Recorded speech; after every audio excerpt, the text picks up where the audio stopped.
What is up? Welcome back to Inner Trouble Styles. My name is Larissa and this is Bella. Say hi, Bella. Hi.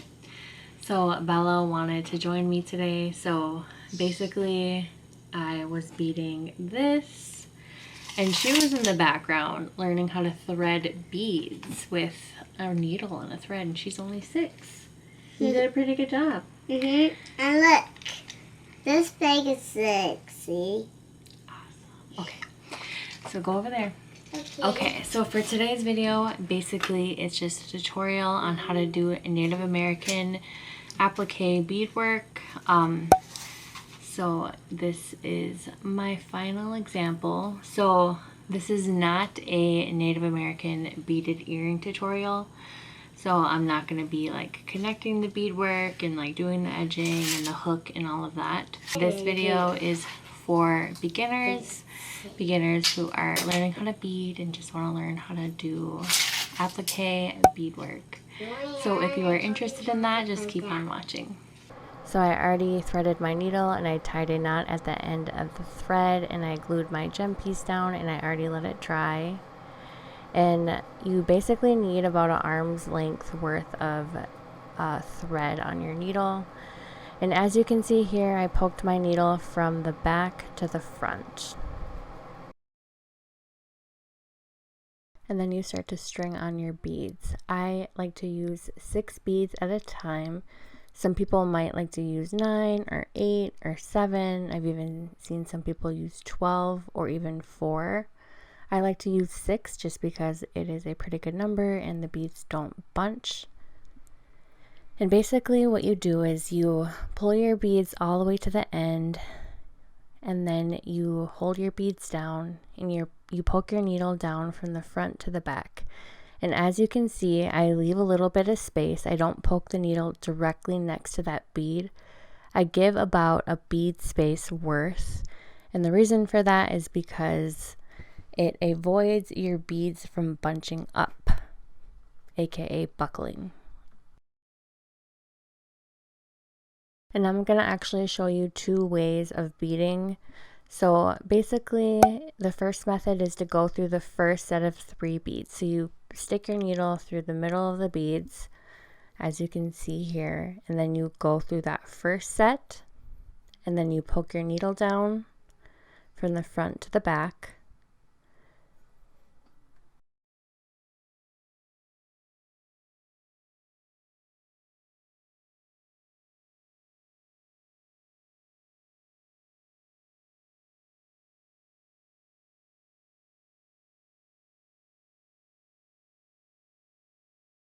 As you can see here, I am poking my needle from the front to the back. I did not add any additional beads on my needle or thread.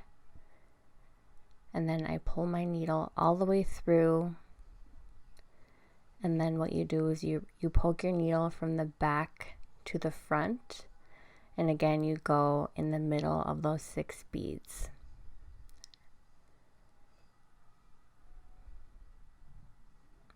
And then once you pull your needle and your thread all the way through, then you go through that last set of beads, that last set of 3 beads, so the blue ones.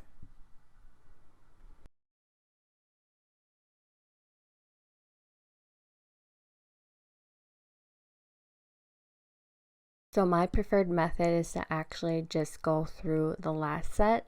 So in the rest of this video, I'm just gonna I'll add on my 6 beads as I'm showing you here, and then I'm just gonna go through just that last set of 3 beads again, and I'll explain that process again here in a minute. So as you can see, I'm holding my 6 beads down. I am poking my needle through from the front to the back. I'm giving myself a bead's worth of space. I'm pulling my needle through, and then I am poking my needle in the middle of those 6 beads that I just laid down, so in between the yellow and the greens. And this time I'm just gonna go through the yellow, and I'm actually gonna do that for the rest of this video just because it is my preferred method. Some people like to do the first method that I show, where you poke through both sets of beads, but I really like this method just because my beads don't buckle as much. It still looks flat. So I really prefer this method, but I just wanted to show you both, and then you can, see what you like, because everyone has their own way of beading and their own preferred methods. So as you can see, I'm going through my last set of 3, and I didn't really talk much about the pattern here, but basically what I'm doing is just adding 3 beads of each color. And the specific pattern that I'm doing is purple, blue, green, yellow, orange, and pink. And I'm just doing that around the entire gem. So for the next minute or so, I am going to fast forward myself beading and play some music in the back.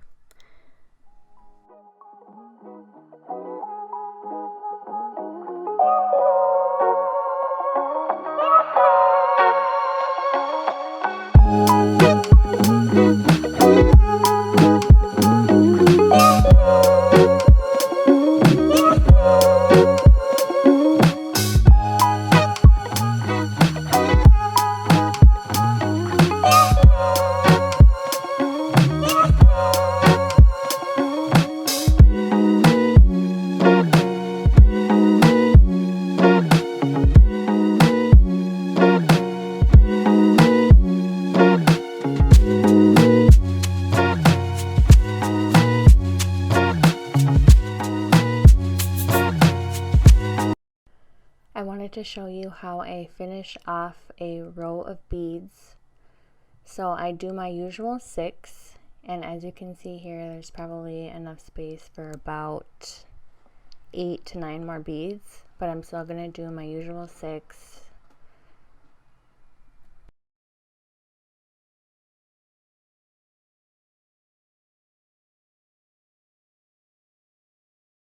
And then you just tack on your 6 beads like you normally would, go through the last 3,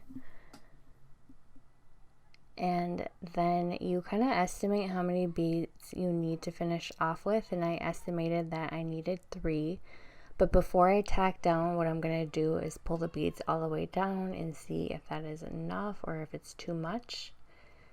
And in this case, it was too much. So I'm going to take 1 bead off. And here's a little trick. So instead of having to take my needle off and re-thread my needle, I'm going to go through that bead. And you want to make sure you're going through the bead in the opposite direction, so then it will come off. And then you just bring your needle from the front to the back, and then you go through 3 beads again. So instead of going through just the greens, I'm going through 1 purple and then the 2 green, and then that is how you finish a row. And then to get to the next row, you poke your needle down, and then you bring your needle back up from the back to the front about 1 bead's worth of space, if that makes sense. So you're basically bringing your needle right next to that row, not too close, not too far, so then your rows are close together. So for this second row of beads, I am using Satin Delicas, and on here you can't even really see them because they are like a whitish clear color. But I'm not going to be showing the rest of my process. Like, I'm not going to bead the rest of the 4 rows on here. Basically I just use the same process throughout the entire thing, but I will show you how to attach banding onto your beadwork. So here is my finished product. I did about 5 rows, and to add on your banding, you poke your needle up through next to the beads, you hold your banding down, and you poke your needle from the front to the back in the middle of each of the rhinestone banding. So as you can see, there are gaps in between each rhinestone. So I'm poking my needle up through the stabilizer, and then I'm going down in the middle of the gaps in between the rhinestones. So again, up through the stabilizer, and I'm going down in that little gap in between the rhinestones. And again, up through the stabilizer, and then down in the gap of the rhinestones. And that's pretty much all you do in the entire process of adding on your banding. It's pretty easy. The end might get a little tricky, but I will show you how I end off my rhinestone banding. But before I show you how to do that, I'm just going to show you my process, fast forwarded, and then I'm going to add some music in the background.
So I'm going to show you how I end the rhinestone. So you cut off any excess rhinestones, and right here, as you can see, I'm going to cut right where my thumb is right there, not my pointer finger, but my thumb. And it looks like I have too many rhinestones, but if I cut that last rhinestone off there, then there'll be a huge gap. So I'm actually going to cut off a little bit extra, and I will show you how I flatten it down to avoid any bunching or to avoid any like large gaps.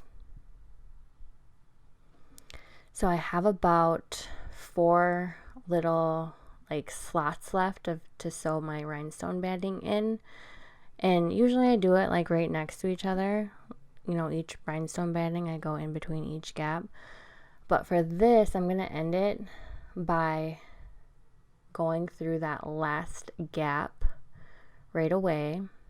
And as you can see, I kind of like scrunched in that little rhinestone. I made it fit, and I'm pushing those rhinestones together. And for this one, I am not going to put my needle in between the gap. I'm going to wrap the needle around the entire rhinestone, and I am going to wrap it around a couple of times, so probably about 2 to 3 times. And then once I do that, then I go back and I go through the last few gaps of rhinestones.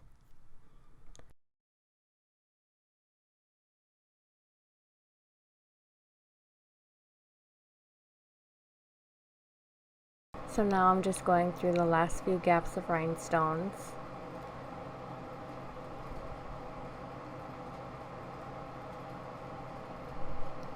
And it looks kind of bunched up, but as you continue to pull your needle through, it will look nice and flat and it won't look as bunched.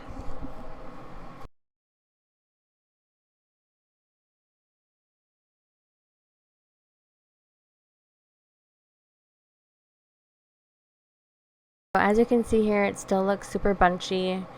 So I'm gonna go back through that last gap of the rhinestones a couple of times just to flatten it out.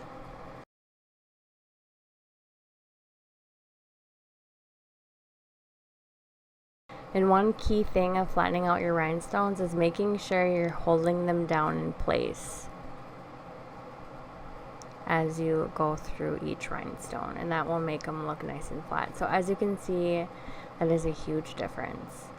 So now that I am done attaching my rhinestone, I am just going to tie a knot in the back, and basically what I do is I double or triple knot it, and then I just hold my knot. I put my thumb on the back of the stabilizer, and then I hold my thumb down and pull the string, and then I cut it. So that is how you bead flat stitch and add on your rhinestone banding. I hope this video was helpful, and in the future I will be doing more beading videos where I will be showing my entire process. I will not cut off any parts of the process at all like I did in this video. And then I'll also be explaining more about patterns and how to create patterns in your beading. For this one, I just wanted to keep it simple and just explain how to bead flat stitch. And if you are a beginner beader, just focus on the process of learning how to bead the flat stitch, and then eventually you can start focusing on patterns and things like that. But keep a lookout for those future videos, and thank you so much for watching.